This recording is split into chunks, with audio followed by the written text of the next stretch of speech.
اچھا بھائی جان، آپ ناظرین کے لیے روزے کی فضیلت تھوڑا سا بیان کریں، اللہ آپ کو بھی اجر دے گا اور ناظرین کے لیے فائدہ ہوگا۔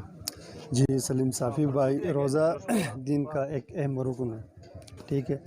روزے کا جو بنیادی مقصد ہے اور اس کی دین میں بہت بڑی اہمیت ہے۔ روزے کا جو بنیادی مقصد ہے وہ تقوی حاصل کرنا ہے، ٹھیک ہے۔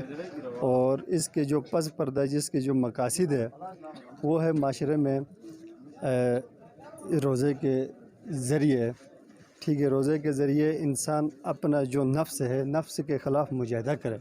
جیسے اللہ تعالیٰ نے روزے کے دوران کھانے پینے سے منع کیا ہے، ٹھیک ہے، اس کے ساتھ آنکھ کا غلط استعمال کرنے کے لیے ممانعت ہے۔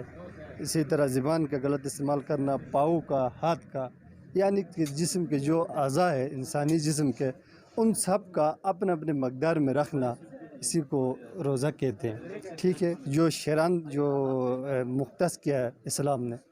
اب روزے کا مقصد تو مقاصد تو بہت زیادہ ہے، لیکن ٹھوس جو مقاصد ہے ان کا یہ ہے کہ روزوں کے ذریعے انسان جو ہے نا اللہ سے، اللہ کی رضا، جو رضا ہے وہ حاصل کرے۔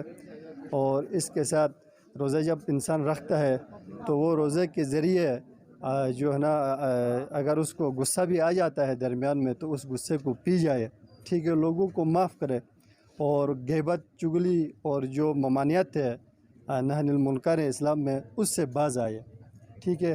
اور اس کے ساتھ انسان جب بھوک میں رہتا ہے تو اس کا جو معاشی اس کا جو مقصد ہے وہ یہ ہے کہ انسان جب بھوک کی حالت میں رہتا ہے تو اس کو دوسرے بھوکے جو غریب لوگ ہیں معاشرے میں، ان کی بھوک کے حوالے سے اس کو احساس ہوتا ہے۔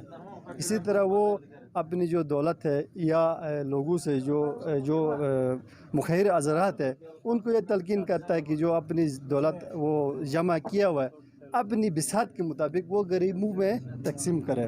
یہی سکھاتا ہے روزہ ہمیں۔ درست